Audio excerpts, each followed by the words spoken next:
Well, hello. It's time for Trinity All Age again. I'm Laurie. I'm going to be talking to you for a little while about something from the Bible. Are you ready? I hope you're excited, because I am.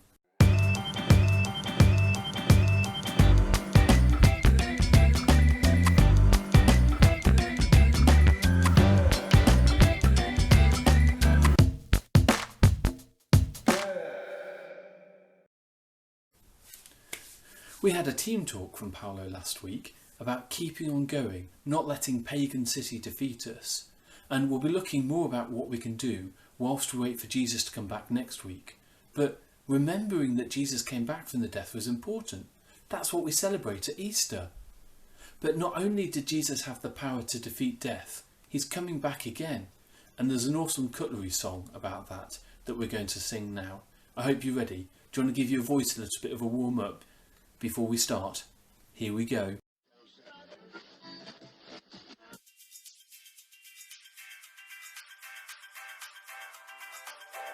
This just in, Jesus is coming back.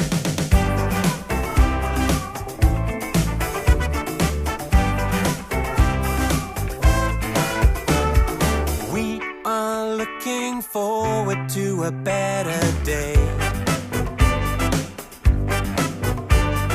when all pain and crying is taken away. No more sin or darkness, every wrong made right. Jesus Christ is coming, and he is the light. He's coming back again, because he promised to. He's coming back again, he will make all things new. Jesus is coming back to bring his people home. He's coming back again, and we will worship round his throne.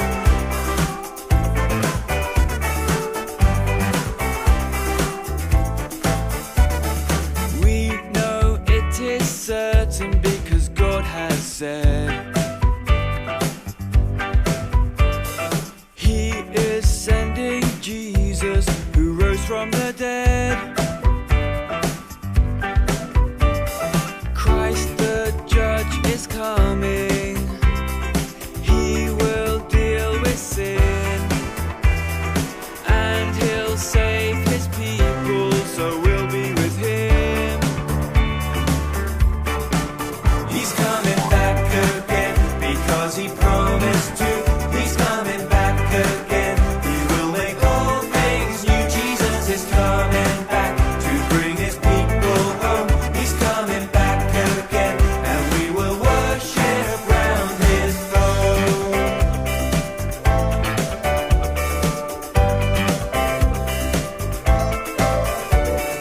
There'll be celebrations when we see our King.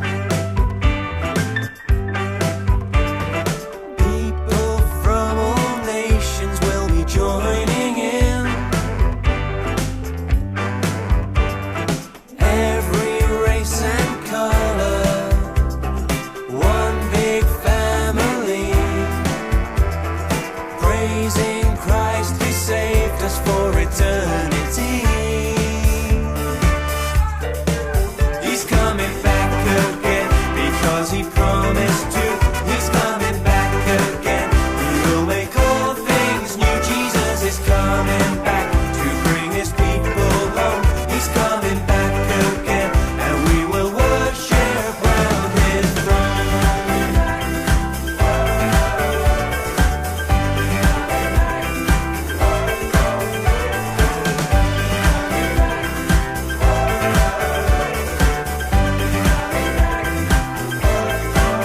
He's coming back again. He's coming back again. Jesus is coming back. He's coming back again, and we will worship round his throne.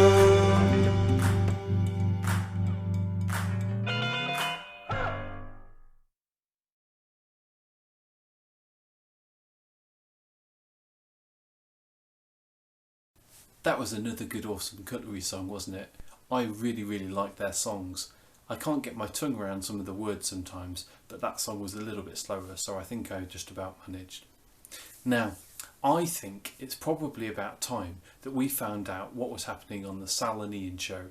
Are you ready? Here we go.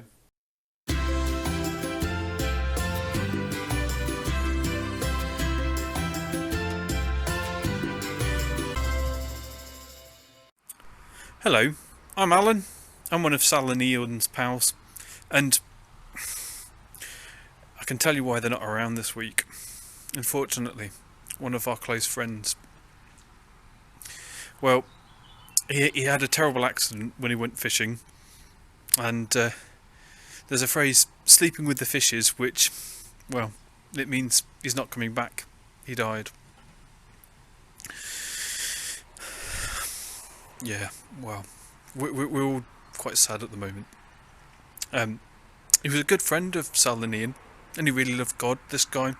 And we were all thankful when, we saw how much he loved God, and he showed that to all the people around as well. Yeah, we're really going to miss him. This guy, you would have loved him. He really, really, really loved God and followed him and wanted to do what was right and please God in, not just the small things, the big things as well.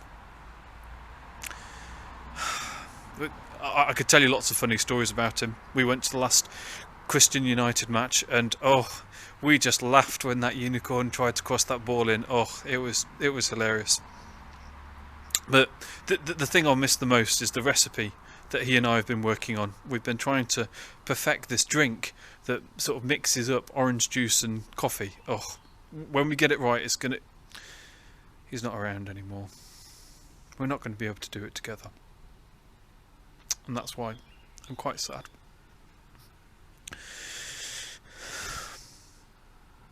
I know Sal and Ian are upset too, and that they're not answering my messages.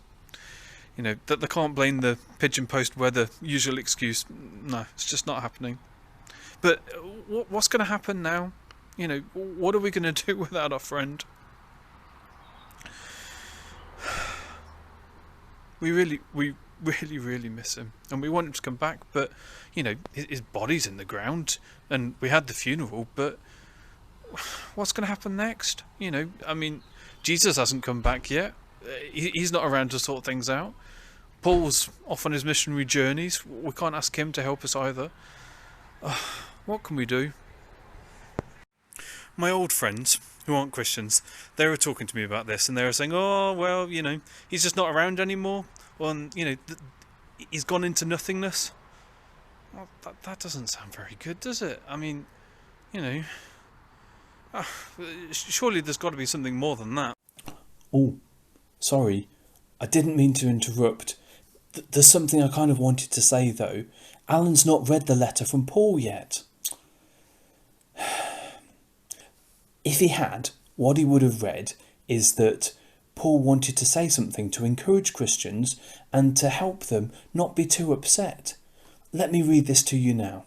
So I'm reading from 1 Thessalonians, the book we've been looking at in all these videos, and Paul wrote, "Brothers and sisters, we want you to know about those Christians who have died, so you will not be sad as others who have no hope."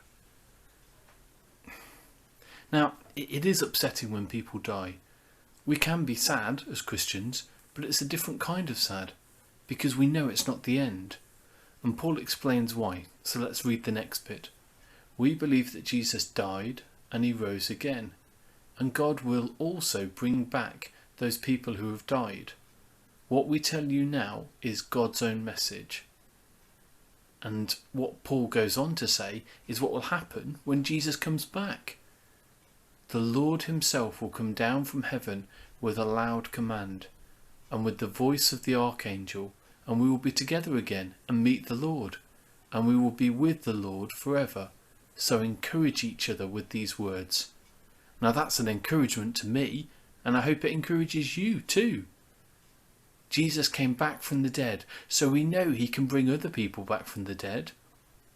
And although people may die, perhaps even our friends or family, And we will be sad about that because we will miss them.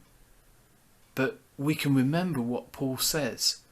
If they are Christians, we'll see them again and we'll be with them and we'll be with God. Paul says that this is a message from God, so we know it will happen. Now, I wonder if Alan has read the letter by this point. Shall we see? Oh, isn't that great news? It's fantastic. I can't wait to see my friend again, and I know Sal and he will be made up because we will get to perfect that drink and we'll get to spend that time together and we'll be with God, and that will all be amazing. That's so much better than just going into the ground and being eaten by worms and that being it. It's just something really to look forward to. That bit of Paul's letter, wow, I'm made up about that. That's fantastic.